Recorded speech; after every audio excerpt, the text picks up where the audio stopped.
Okay, so welcome everyone to our presentation on media information literacy.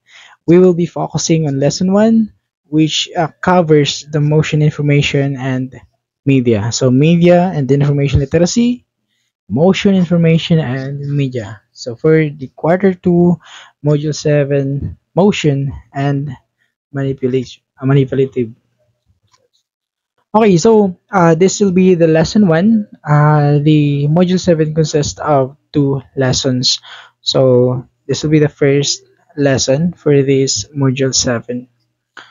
Okay, so by the end of this lesson, you should be able to describe the various dimensions of motion and manipulative information and evaluate the reliability and validity of motion and manipulative information and its sources using selection criteria. Okay. So these skills are crucial for navigating the vast amount of media encounter that we encounter daily and uh, making informed decision based on reliable information. Let's start. So these objectives will serve as our guiding star. Um, Next, okay, so in our last lesson, we discussed how the different types of media, such as audio and video, can be stored and accessed. So motion media, which includes everything from cartoons to streaming videos, it is a significant part of our cultural experience. So we encounter it from a very young age and it shapes our perceptions and entertainment. So what is motion picture? So a motion picture is essentially a sequence of images shown quickly after the other. So this rapid succession creates the illusion of movement, which is why we see continuous motion in videos.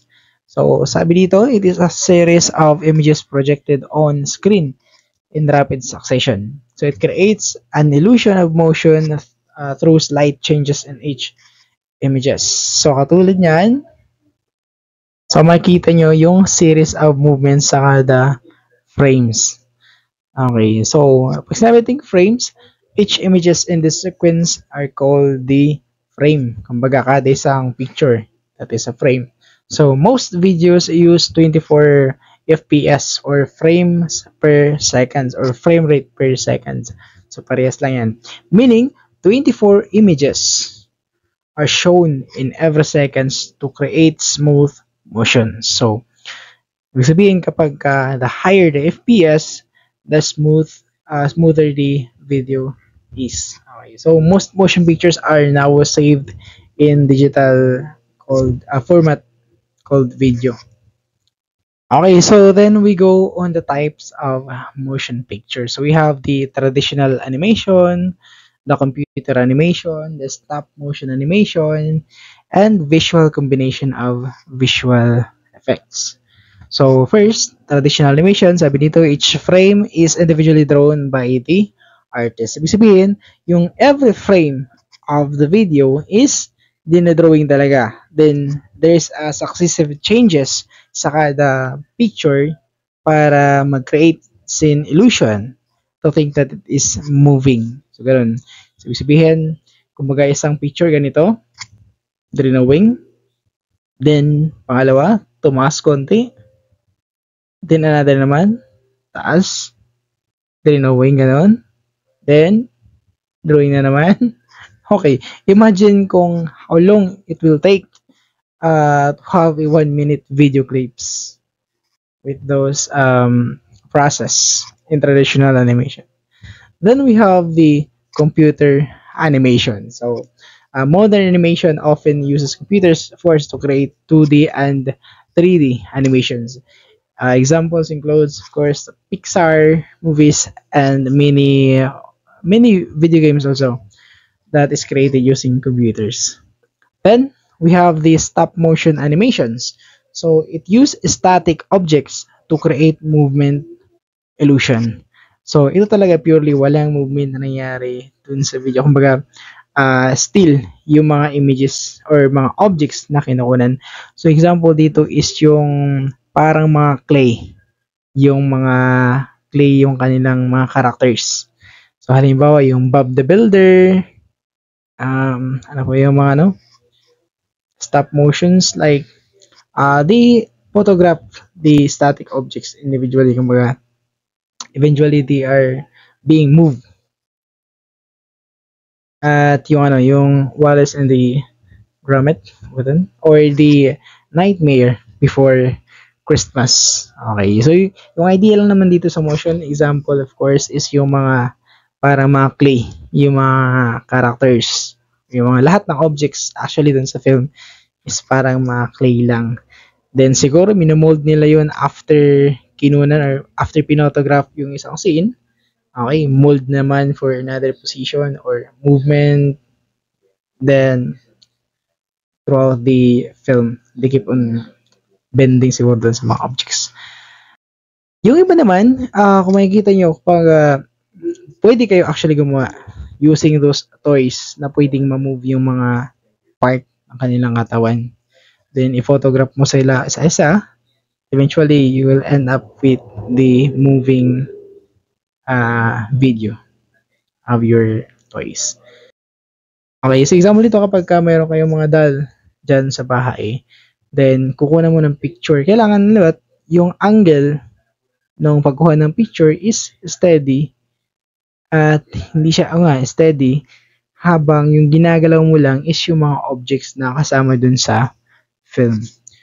Okay, then we have the combination of visual effects. It uses CGI for special effects like environment manipulation and the character models. So CGI enhances the visual experience. So ito yung also ginagamit sa mga movie na nagpo-possess ng realistic environment or fantastical creatures. So these combinations of live action and CGI enhances the visual experiences. Halimbawa dito is yung Voltes 5 ng Philippines. It is a live action series, a combination of 3D animation and the real objects or the real persons. In-incorporate silang dalawa to create nga very good visual experience with that. Obviously, the Ultraman Max, mga ganun, and especially yung Power Rangers. Combination of the real objects or real characters doon sa computer-generated characters or objects that can be forced 2D or 3D. Then, motion videos. It includes videos watched on television, laptops, computers, or cell phones. So, motion videos encompass all the videos we watch on various devices, from TV shows to online streaming content. So, television revolutionized how we consume media, making it a central part of our daily lives. So, it brought entertainment, news, and educational content into our homes. Yan. Kaya sabi, television is one of the most significant inventions in the 20th century. Okay, so next is evaluating video. So, paano nga ba natin ina-evaluate or ina-assess yung isang video? The videos, gano'n. So, we will be using the TRAP method. Okay, TRAP method, T stands for timeliness, R, reliability, A, authority, then P, the purpose. Okay, that is the TRAP method. So, I want to say timeliness. We need to sabi dito, check the publication or last update, assess the relevance of old videos, consider if the video will remain accessible in the future. So, always check when the video was published or last updated. So, this helps determine if the information is current and relevant. So, also consider if the video will be available in the future for if it has backups. Then we have the reliability. check for credibility and accuracy, consider copyright and bias. So, reliability, evaluate the video's credibility by checking its accuracy and whether it respects the copyright law, of course. Then, beware of any potential bias or propaganda dun sa video. Then, next, we have the authority. Sabi, it identified the uploader, owner, or distributor. So, um, it identify who uploaded or created the video, knowing the background and the expertise of the creator can help assess the video's reliability. Of course. Then, the purpose. Para kanino tong video na to? So, determine the intended audience. So, we need to understand why the video was made or who it is intended for. So, knowing the purpose of the video, so this helps determine if the content is suitable for your needs and if it aligns with your goal as well. So, mostly kapag mga educational videos, somehow hindi nag-match dun sa hinahanap nating information or hindi match sa gusto nating matutunan. Ganun. Okay, so next will be the motion media production process. Okay, so it involves three processes: the production or the planning stage, the production or filming stage, and the post production. So first we have the pre-production. So it involves planning scenes, location, props, cast, costumes, special effects, and visual effects, development of screenplay, and scheduling. So this planning stage where all the details of the films are organized. So this includes writing the screenplay, planning the scenes, and arranging all the necessary elements like props and costumes. So next we have the production or the filming stage. So actual filming of the scene according to the schedule and screenplay. Then for this production or filming stage, this is the actual filming stage. So scenes are shoot according to the screenplay, but not necessarily in chronological order. So practical considerations like location availability and lighting often dictate the shooting schedule. So, kumbaga kapag available na isang venue, okay, shoot na tayo sa mga scene na kukunan dito sa venue na to. Or minsan naman dun sa lightning, kumbaga ngayon day. So, kukunan natin lahat ng scene na day. Then, we have the post-production. So, after filming, the editing process begins. So, the editor creates a rough cut of the film. Kumbaga, anyway, videos are filming. Kumbaga, continue yung pag-record niyan. Kumbaga, sige, shoot lang na shoot. Okay, kukunan natin to. Then, yung rough cut na sinasabi dyan, okay, ito, kukunin ko to. Part 2 ng magiging final film. Yung film talaga. Then, ito, okay to. Ito, hindi na to kasali. Tatanggalin ko. Okay, clip lang yung kukunin. Okay, isang clip. Okay, yung scene na to, kukunin ko to. Maganda to. Okay, ito yung kasunod. Okay. Then, it is then refined into fine cut. Kumbaga, okay, ito yung mga napili ko na clips. Then, ito, okay, medyo itong part na to, sa clip na to, tatanggalin ko to kasi hindi siya maganda.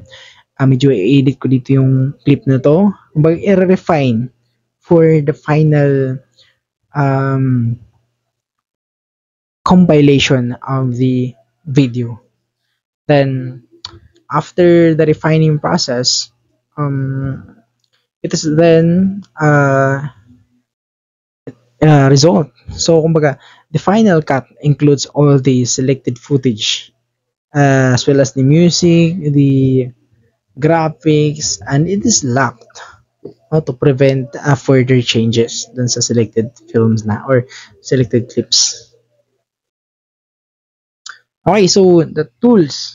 Okay, the tools in motion media production. Refers to the equipment and software used to create video content such as cameras, lighting, microphones, editing software, animation tools, and green screen. So these tools help bring creative ideas to life. So tools in motion video production. So based on our learning module, we have the script and the storyboard. So the script describe action scenes, camera instructions, and dialogue. So the script or the screenplay is the written text that outlines everything happens in the film. So including the dialogue, the actions, the camera instructions like the angle or kailan kukunan, ganyan. So kasama din sa script. So it serves as a blueprint for the production. Then another, we have the storyboard or the visual representation of the video similar to a comic strip. So a storyboard is a visual tool that helps plan the film. It consists of the series of drawings that represent each scene.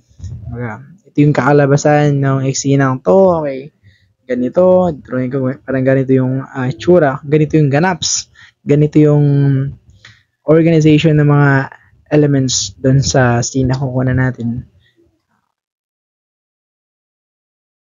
So that's all for this lesson. We will continue for the next.